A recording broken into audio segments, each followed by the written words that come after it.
I think it's the horse, and I think it's truly just the whole environment. We're not in an office setting where we're walking through horse crap.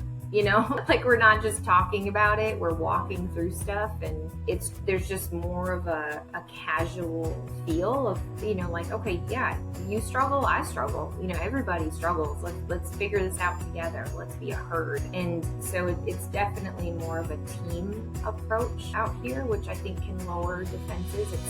They're not coming to me because I'm some professional, they're the professional, and it's their story, it's not my story.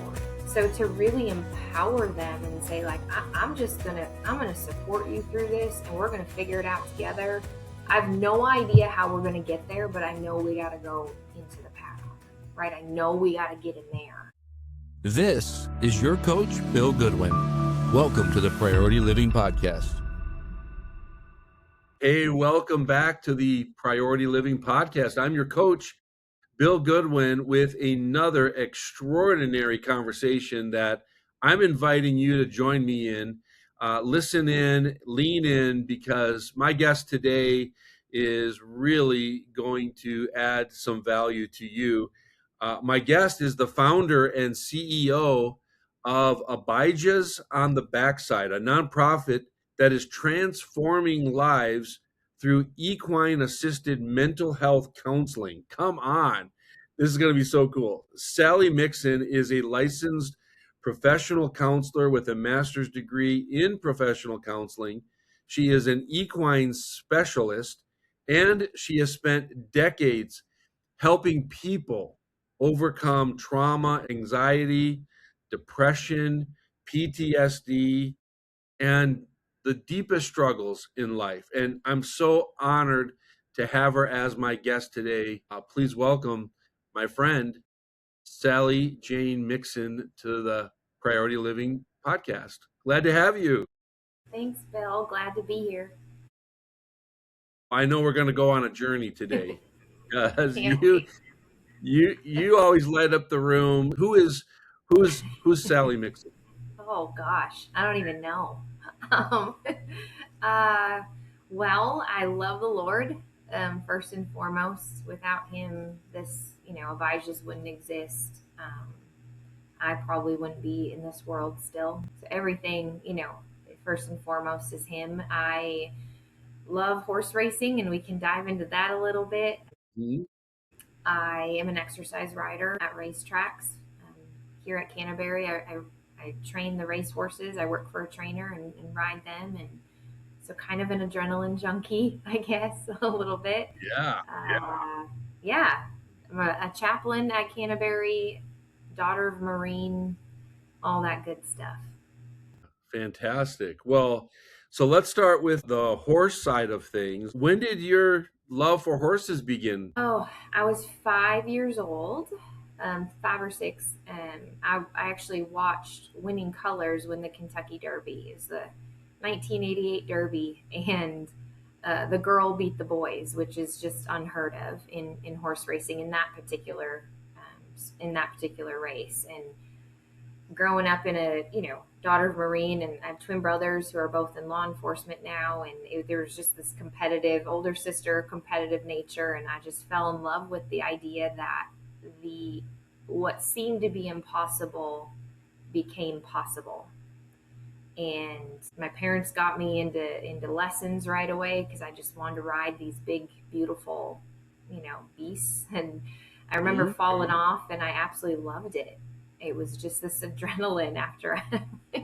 I think they were in trouble. I think my parents knew, oh my gosh, she loved falling. So I started riding, every day, and I've ridden since I was a little kid, and they remind me of the Lord, where they're majestic and they want a relationship with you and constantly learning and growing.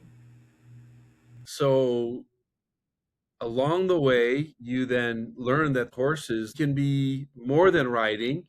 They can be more than animals that we look at majestically, but they are instruments of healing as well. When did that kind of come into play for you, of understanding that horses can be an instrument for healing? Yeah. When I was really little, just having a bad day, spending time with Skippy. He was my little pony that I would ride at this place. And, you just started realizing that there was no judgment with them. They were kind of this mirror. How I showed up is how they would show up in a way. So they teach you a lot about yourself and self reflection. And it wasn't until kind of fast forward my college years, I had a very difficult battle with anorexia and self hate and all of that. And the Lord said, I need you to die to yourself to live for me. I heard him in that hospital bed. And through that process, I began a journey of counseling of things, and just traditional counseling never really got to the core of my soul and the struggle that I was in. And I went back to the horse and I started realizing that there was more to it. Evidence-based practices and therapy. There was more to this than I knew, and at the time, and that led me on this journey of incorporating these horses into healing. That's fantastic. So you went through your own journey of healing and equine therapy, or maybe it wasn't formal, but it was just your relationship that you had grown to love on the horse and with the horse became part of your healing journey yourself. Yeah, yeah, I absolutely. They're the ones that God used them to get a hold of my heart again. Mhm. So for those of us that are kind of new to the concept of equine therapy, just let's talk a little bit about the intuition and the nuances of a horse. I was talking with a friend who also has horses, and I don't remember the distance or whatever, but he was saying that horses can read humans emotionally from a certain distance away, even as they're approaching you. And this was all new information for me. So just give Yeah, us a quick little course on what are some of the nuances of the intuition of horses. yeah. So horses they're prey animals first and foremost, and people forget about that because they're also big enough to physically harm you, right? And so we don't really correlate prey with that, but they are prey animals. So with that, their senses are heightened in incredible ways. They can smell and hear you before you even see them, right? So there's a lot of parallels with a healthy horse means a healthy herd, and that's like people. We need to be in healthy relationship. That's how God created us, and horses are the same way. There's a level of vulnerability that happens when you're around a horse, partly because of their size, partly because there's a presence that they have, where they look at you, and it's almost as if they're looking into your soul, and it's real, it's powerful. If you've never experienced it, I would encourage people to do that. There's evidence now that their heartbeat can actually match your heartbeat when you're around them, and it can calm you down. There's so many really neat scientific things. Um, I'm more of a faith person than a science person, but it's really cool when people can't, when it's proven. Like, well, that's really weird. Yeah, it's weird, but it's proven, and that's how God created Mhm. them. Um, Yeah, and so there's this amazing healing power just by being around them, but they pick up on what's going on internally and they play it out externally. And that's the power that they bring to therapy. Instead of talking about anxiety, you're seeing it happen through a 1,200-pound animal maybe pacing.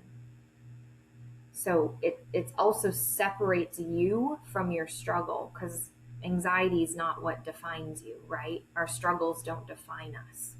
But hmm often we end up kind of owning our own struggle, saying, I'm an alcoholic, I'm this, I'm that. Well, no, look, we're going to separate that. And because of how this kind of therapy works, and because of this horse, they're able to do that in incredible ways. that is so fascinating to me. I love this. I want to just talk about you also on horseback. You are a trainer. Tell us about that, because that's the whole other side of these creatures that are so fascinating, and they're so big and they're so fast. Tell us a little bit about more of that training side and what you do with that. Sure. Yeah. So I work for a trainer, and my title is an exercise rider. So in the racing industry, you have to get these horses in shape because they're professional athletes, right? And so professional athletes have a routine, have a rigorous kind of routine to get them to that point where they can, they can race and succeed and all of those things. So a lot of discipline and grit is in the sport, which is why I love it. But so I get on my first horse at about 6 o'clock in the morning, 6 days a week. We have one day off, and I gallop each one, typically 1.5 to 2 miles, and keep them in shape. Maybe I take them to the starting gate, whatever the trainer needs. If there's a baby right now in our barn, a stud colt who's learning how to race, and horses, the thoroughbred is the breed that I work with. They have a lot in common with the populations we work with, which we can get into. But the you don't need to teach a horse how to run. You do need to teach them how to race. And what's really interesting is when they're racing, they have to get them to take a hold of the bit. And when you do that, the typical response is to slow down, but we want them to actually lean into it. And when they lean into it, that bit and that rider almost collects or holds the horse together. And it almost like holds the power in one place, and they're able to get more and more traction and eat up the ground faster and faster and faster. So it's a really neat experience to be on the back of these things and teach them how to run and how to succeed. Mm-hmm. And it's a partnership and relationship, and it's pretty fun. It sounds fascinating. And even as you were describing that, my limited exposure is, the Kentucky Derby and things like that. But I'm just envisioning the momentum and the technique that goes into all of that. And obviously somebody needs to be equipping and preparing those horses. And I love how you said the difference between running and they need to be trained how to race. So what kind of speeds when you're out there, what kind of speeds do these horses get up Well, when we say working or breezing, they're getting up to 35, 40 miles an hour. to? Mm-hmm. Just galloping them, probably 25-ish or so. That's To be honest, sometimes it's harder to go slower because when they get in shape, Mm-hmm. they're it's a lot of power to hold back. I so bet. so that I that bet. can be a sweaty mess when you get back into that barn. It's it's a lot of work, but it's the best way to start your morning. Watching the sunrise on the back of a thoroughbred. It's pretty cool. That's fascinating. I love it. And I can tell that as riders though, you also need to be in shape too, because Yeah, that's very athletic as well, of the work that you do from the back of on the back of a horse. yeah, That's so interesting. And so we see the strength of horses there, and then we see a different kind of power that comes when it's used in the form of therapy. So absolutely fascinating. Well, let's talk a little bit about Abijah's on the yeah. backside. Tell us, first of all, it's a beautiful and unique name. So what does Abijah mean? And how did the vision for this come to be? Yeah, so Abijah's, it's Hebrew. It means the Lord is my father, and it was the first horse I ever owned personally. And she was this huge, huge horse. And like I said earlier, horses always reminded me of God as a kid. And when I was really little, bored in church, I'd read Revelation because like apparently that's what you do. You read when you're a kid. Um, and I came across Revelation 19:11 as a kid, and it's the rider on the white horse, and it's war and it's exciting. And I remember telling Pa, I'm like, why don't we talk about this? Like church was boring, Of Yeah. course, I'm this little kid just dreaming, and so from that point on, horses were very significant in my life. He could have created any critter or any creature to come back on, and he chooses a horse. And that was so captivating to me. So the first horse I personally ever owned, named her Abijah. And this ministry is his. So it's the Lord is my father. It's his ministry. And Abijah's foundation it's been around now for quite a few years, and God continues to bless it. So good. So why locate this ministry, this therapy, why locate it on the backside of a racetrack versus someplace else? Yeah, good question. When that vision, came, when God kind of put that seed in my heart, I was like, gosh, how in the world is this going to work? And it's never been done in the racing industry. And, I think he instilled that idea of, again, anything's possible kind of spirit that he's given me um, since I was a kid. And so I went up to the front side of Canterbury, and I'd been doing this work. Abijah's had been around for quite a few years at this time, and said I need to bring it to the backside of the racetrack. And initially, it was kind of dismissed, and so I became an exercise rider because I needed to get their attention, and I wasn't going to go anywhere. Kind of an annoying gnat. it's what I became. So finally, Canterbury, the movers and shakers of this amazing company said, you know what, Sal, let's give it a go. So started it, brought it here about 6 years ago, and it just took off. And we focused primarily on military and first responders, the backside stable worker, and professional athletes, because they have so much in common with the thoroughbred, with the racehorse. So it's this niche that of populations we're working with, and it's been so cool to see how God is healing, saving lives in the most random place you could ever imagine. So it's fun. It's fun to see him work. It's fascinating. So tell us, obviously without divulging any personal information, I know you can't do that as a therapist anyway, but give us an example of like how this therapy works for a first responder or military or vet, or someone who's coming for a session on the backside of a racetrack to meet with you as their therapist. Give us one or two examples of how this could look or how it has looked. Sure. Yeah. So it comes, it's psychotherapy. So they come and they do an intake, and we come up with a treatment plan with goals and all of that. But what takes place, instead of being in an office, we're in the pasture, in the barn, and the whole space becomes a representation of their story.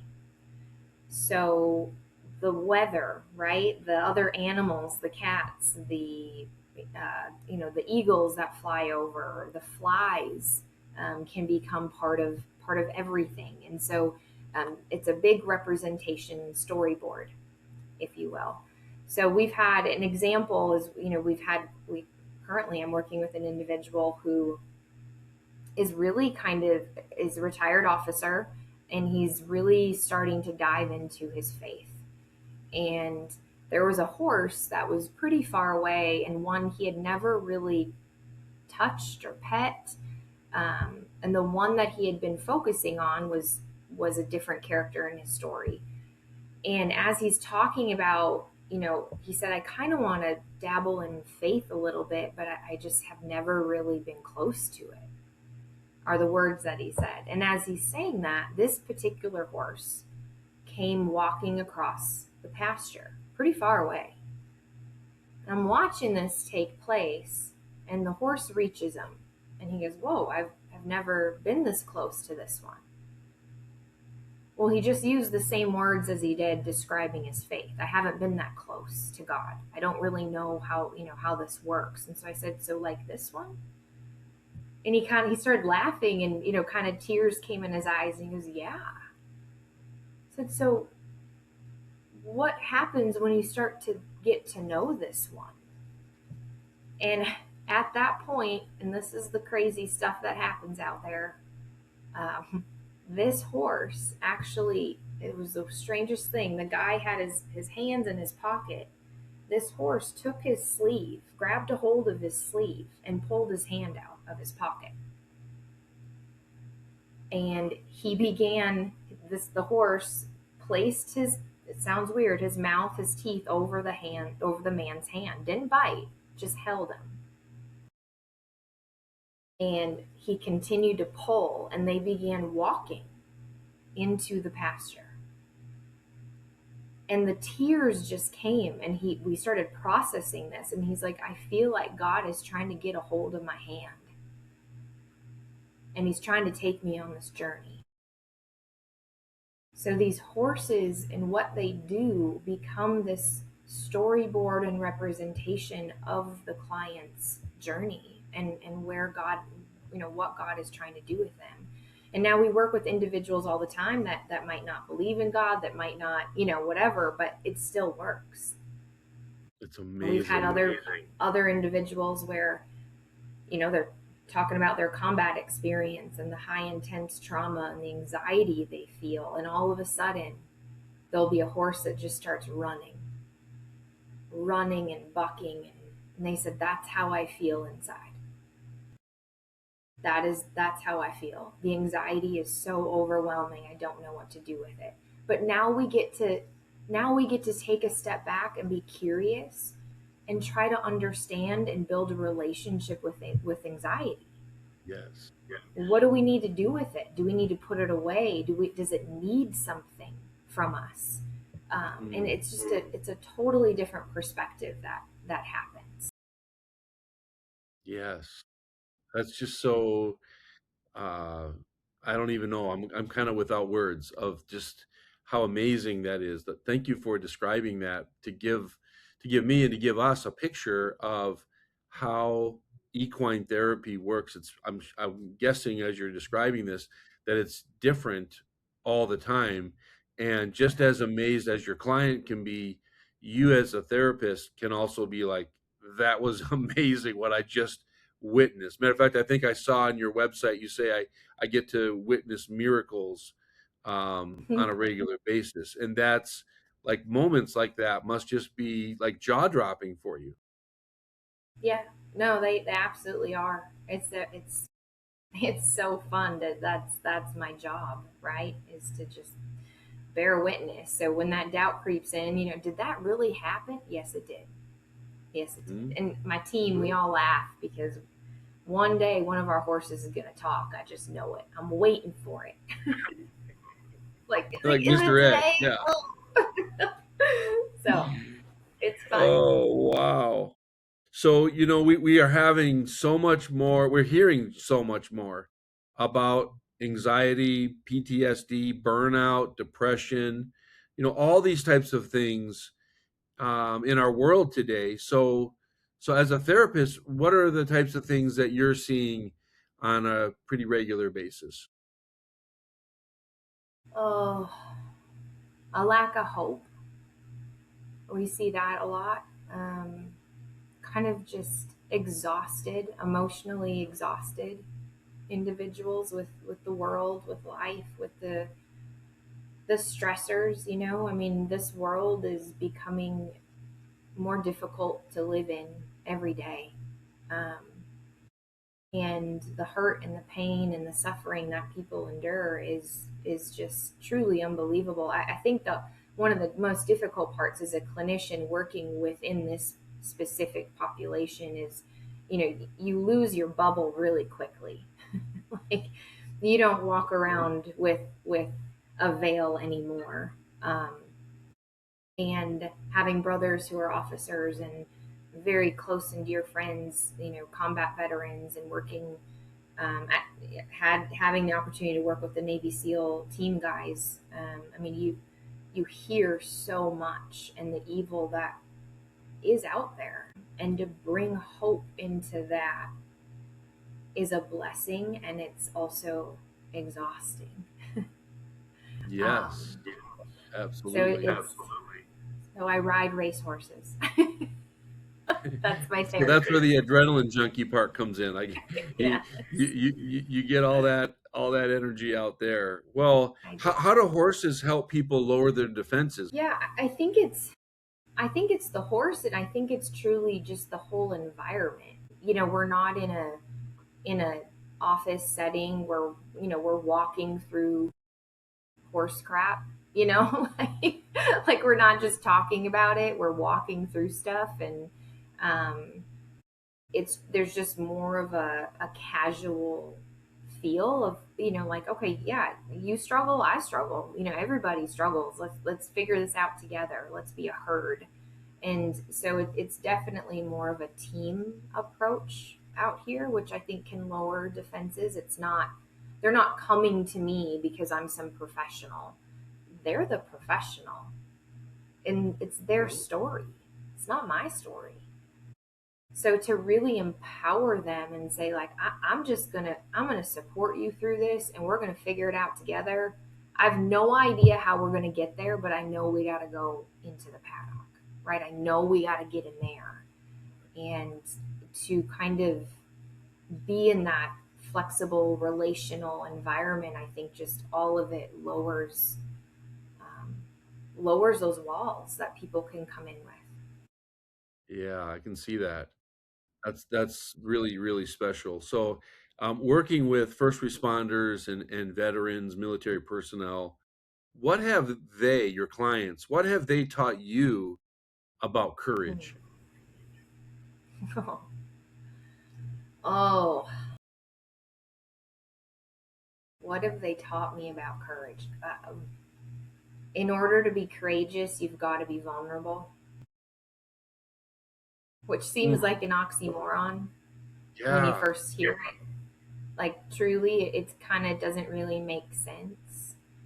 But when you sit in it and you kind of like let it percolate and soak in it, it's so true. I mean, the most vulnerable place you've ever been, that's when the courage takes place. That's when, to step into that intentionally, you have to put yourself in a vulnerable place. And I think it's so biblical as well. I mean, David is, let's give you, a few pebbles, and let's have you kill the leader. like what? Like, why not give me a bazooka? Well, you're not vulnerable then, right? Like we yeah, have to. You are gonna step into this and be courageous because you are vulnerable. You're gonna kneel before God, and God will raise you up. So there's this dichotomy and relationship that happens, and watching this population do that for years it's been an honor. Like, it brings tears to my eyes. Like, it's just been an overwhelming honor to see these men and women do that for yes. themselves, right? Because they're servants, they can do it for others, but to do it for themselves is a beautiful sight. So, when it comes to mental health, that's a big topic. What would you say would be some of the misconceptions about mental health that you see out there, and that can make us more aware that these are misconceptions when it comes to mental health? Sure. Yeah, I think especially in these populations, it means you're weak. That's such a huge misconception. It means you're broken. Like, something's wrong with you because you're struggling. And the reality is, how God made us, we will be affected. That's how our brain works. So, the amygdala is what you're operating out of when you come up against trauma. And so when we take in information, God created us to take it in through our senses. So it's a full body experience. So that's why you might have a combat veteran saying, I'm in public, I'm out to dinner, I know I'm safe, but I'm sweating and my heart's just going 100 miles an hour. Well, that's because the trauma's in your body. So, and that, again, that's how God created us. So a misconception is, you're struggling because you're human. It's as simple as that. There's nothing wrong with you. You're human. And now we get to figure out ways to navigate this humanity. And that's a cool opportunity. We get to learn about ourselves, and it's a shift in perspective to what's wrong with me to what can I learn about myself, what can I Yeah, learn about how God created me, because I'm unique in his image. And so that's just a big shift, I think, that can really help people. absolutely. When you're talking about, that trauma, our body carries that trauma. I don't know the science behind this or anything, but I saw a clip online of a type of chiropractor that was talking about how your hips carry trauma, and he did an adjustment with an individual, and it released all of this pain because their body was actually carrying the pain. And I can see that here as you're talking about this whole aspect that the things that we go through emotionally and mentally are also affected in our stature, in our body. And Totally. so the inner healing and the release that comes through therapy and through, in this case, this chiropractic method, and other things like that, can help relieve the body of the stress and the pain and the trauma of things that people have gone through. And I just think that that's ultimately the goal and the desire, and that the Lord uses people. We've heard the phrase hurt people, but I like to also say, but healed people can be used to heal people. And that's Absolutely. in your case as well, someone who's been through what you've been through in that season of your life. You said it with eating disorder and coming through that, and now you're someone who's a healed person who's being used to bring healing to people. And I just think that's fantastic. So just another question here, kind of in the therapy space, but Yeah. when you see healing is beginning to happen, to take shape, to take place in a life that you're working with, what might that what might be actually happening, and what might that look like or sound like when you're actually at a place where you're like, wow, now we're dealing with that wound, but now we're starting to see the healing begin to take place in that person's life. Yeah, there's a surrender that takes place, right? Like there's I mean, even from a physiological standpoint, people's shoulders might come down, the walls come down. There's this surrender of, okay, okay, like, where do I go from here?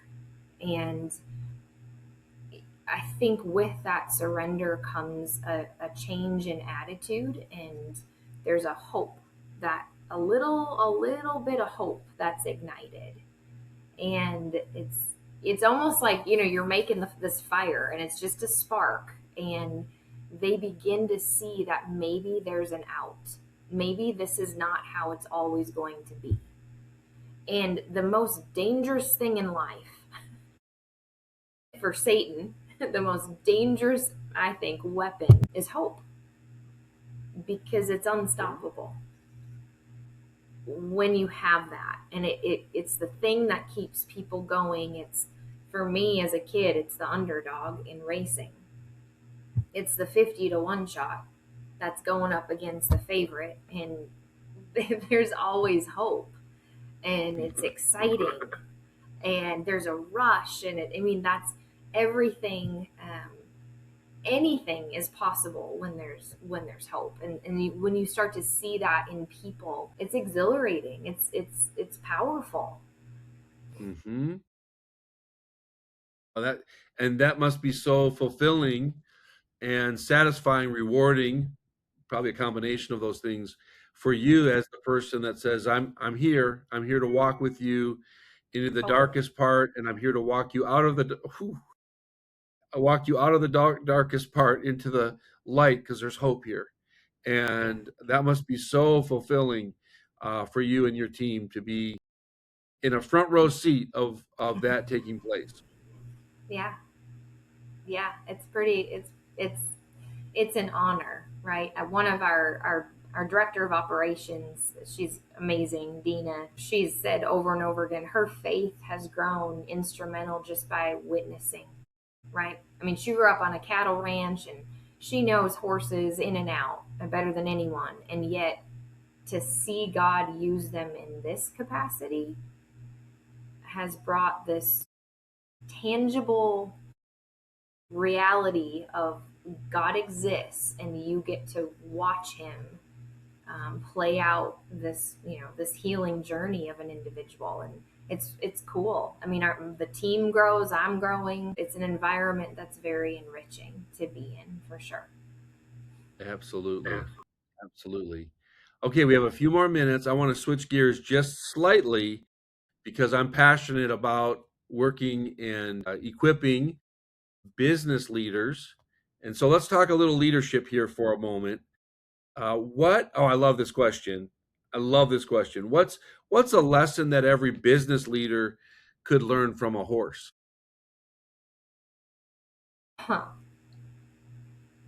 Oh, slow You haven't been down. asked that question before, I can tell. No, no. I would say, and this is so interesting because it goes against kind of what we've been talking about with speed, and but there's a pulse. A good racehorse, there's a pulse to the race, right? And they need to run their race. Some horses are front runners. They set the pace. Some are closers. And I think knowing your pulse as a leader, knowing kind of the rhythm, not everything needs to be done right away. And I've had to learn that. I need to slow down sometimes. Because it's not a sprint. It's a long it's a long game. And so the horse in that moment, I think, watching them train and learn, and even in sessions, the slowing down and kind of regaining your breath, collecting your oxygen again has been helpful for me as a leader. That is so profound. And what a great lesson we can learn from a horse is the pacing and even the slowing down. Matter of fact, I recently shared with someone who's in business and they're just doing amazing and they're an amazing person, but they're running at a pretty fast clip right now. And the Mm-hmm. statement that I said was, sometimes you need to slow down so that you can speed up. And Totally. it was just the whole aspect of like knowing when it's time to go, and I say it this way, fifth gear, full throttle, and when is it Yeah, time to like slow down because you're going to need more gas in the tank later on, and now's not the absolutely. time to lay it all out there. So I love that pacing thing that you just shared when it comes to what we can learn from a horse, because that is very, very practical and key principle to running your own race and running your business. Good. Wow. Okay. What advice would you give for someone, because you started Abijah's with a dream, with a vision of, Yeah. what if I could bring my love for horses and my equipping and everything with therapy together. Hmm. So that was a vision you had, and now it's become reality, which is incredible. But what advice would you give to someone? Maybe they're carrying a dream that seems impossible, or they seem like I like this and I like this, but I don't know how they fit together. What Yeah. encouragement could you give someone who is carrying a dream, but their dream currently right now seems impossible for them? Ooh, that's a great question, Bill. Um, First of all, I think it's incredibly important to surround yourself with people that believe in you. They might not believe in the dream, but they believe in you, right? They might not understand the dream, maybe is a better way to put it, but they believe in you. And a no is, I view a no as a maybe. so, Yeah. uh, so I think that, yeah, surrounding yourself with people that believe in you, and having a having a perspective or a mindset that's of curiosity. because I think we often live in a very, we can at times live in a black and white world of like, nope, no is no, yes is yes, don't do it, it's not, it's never been done, can't be done, all of those things. And I think God is a God of crazy curiosity. And if we can just start being curious within that dream of, wait a minute, what if it looked like this? Has this, what if not shutting yourself down, um, I think is incredibly important and empowering for me in my journey. Bringing this to a racetrack and bringing these two worlds of the racing industry and therapy together just wasn't done. And I had to really shift my brain I mean, there's 12 there might be 800 horses back here at Canterbury, and there's 800 jars of penicillin. And people don't know what they don't know. So it's also learning as a leader how to educate and articulate your vision. And Very good. that's a big part of, I think, starting the journey and starting the business and doing all the logistics of the LLC or the 501c3 or how, you've got to be able to articulate what it is you're actually wanting to do and then start educating those around you. I love that. That's so true. It's the getting the clarity. And sometimes we know in our knower, but we don't know how to. It's No. like, how do I express what I know and what Mm-hmm. I have in my heart to do? And Yeah. so it's getting the clarity and maybe having others help you that can come Right. alongside and help you get the clarity to come up with the words. Vision for me isn't just about the vision that I have for what I want to do or who I want to serve or whatever. It also Mhm. is giving vision to the people that you're explaining it to. So I love what you're saying, because that's the Absolutely. communication piece, that Yeah. when they catch the vision and they go, Right. oh, I believe in you, and I don't fully understand everything, but I think I got enough Right. understanding based on what you described that I can get behind you in what it is that you're moving into. Right. Absolutely. Timing is also, I think, a key piece to that, because when did you started Abijah's, like in 2020, or when did you start Yeah, Abijah's? it's taken on some shapes. I started it over a decade ago.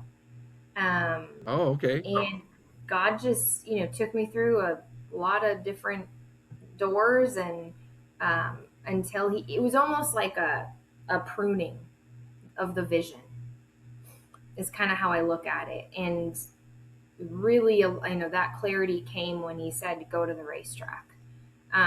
Because God knows my heart and he knows that's my home. That's my, I'm so passionate about the sport. It's the greatest sport in the world when it's done well. When it's not done well, it's not good. And so that's another part of Abijah's is elevating the sport by adding value to these horses in their retirement and whatnot. But um, yeah, I don't know if that answers the question, but That really does. And I think that just speaks to the fact that I've seen over and over again that we have to be patient and persistent. And earlier you used the word grit, and there's mm-hmm. there just because we have a vision and we feel like this is what I'm supposed to do doesn't mean it comes into full blossom and full living color within a matter of a No, short time. Sometimes, more times than not, it takes years and years. And that's not only refining the vision, like what you said, but I also think it's more preparation for us, the person that's the vision carrier. It's yeah, like we're not absolutely. quite ready to do the No, vision yet, but we're moving towards it. So we're getting more yeah, prepared in order, as we're getting more clarity. absolutely. I mean, I'm a That's I'm a different person, a different leader than I was 10 years ago, right? So, yeah, I mean, if it's God's vision, he's got to get me ready. And God knows I sure mhm. wasn't. So, I wish it could be a snap of the finger sometimes. But yeah, timing, patience, grit, um, having people around you that are cheering you on when you want to quit. I mean, because it's not easy. There are definitely times I've wanted to just say I'm out, I'm done. Mm-hmm. So to have, that cheering squad on your bench as well, and people that will speak truth into you, and call you out on things, and all of that is so important, because there's pressure, right? And I think in order to be a good leader, you have to be a good follower of God. And that's a hard thing sometimes. Mm. That was beautifully said there. So true. There's so much leadership lessons. I don't know. Maybe we need to do a leadership at the backside seminar or Well, something. that'd be Maybe, fun. I don't know. How That's fun would that stirring be? in my mind. Yeah, Let's that do would be it. awesome. So you got my mind going right now. Okay, this has been phenomenal. We're going to wrap it up, but I want to take you through what I call the priority living questions that were designed just for you. When you hear the phrase priority living, Sally, what does that mean to you personally? Ooh, to me, it goes back to time. I only have so much time on this earth, and all that matters in the grand scheme of things is that I prioritize what He wants me to do. And easier said than done, 100%. But if I can, as best as I can, be in line, be at His pace, and feel His pulse and His heartbeat, um, that's what priority living means to me, is making Him my priority as best as I can, and going full throttle as far as using my time wisely. Well said. Question number 2. Looking back over your life thus far, can you think of one or two priorities that you wish you had discovered earlier? Oh, surrender. It's a big one for me. I'm a fighter. I push back. So surrender. Just prioritizing that, and I think as a leader and a business owner, or I think I think you need to realize and learn that's also not your identity. And I think I had to go through some trials with that. Um, and so really learning that aspect has been a part of this. That's so helpful for us to think about in our own lives. Question number 3. What's one priority you're protecting intentionally today more than ever? My health.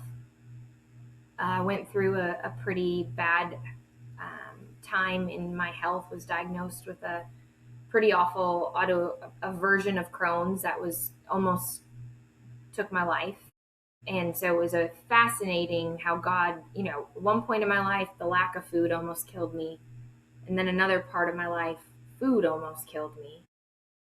And so He's really taught me how to prioritize my temple, because it's something I've always struggled to like. And so my health, I would say. That's so good. Okay, one last one, and this is kind of you finished the statement for me. How do you complete this statement? A life well lived is fill in the blank. Hmm. A life well lived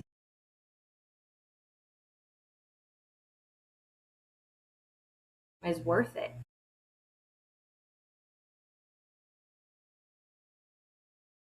That's so good. Oh my goodness. Wow. Okay.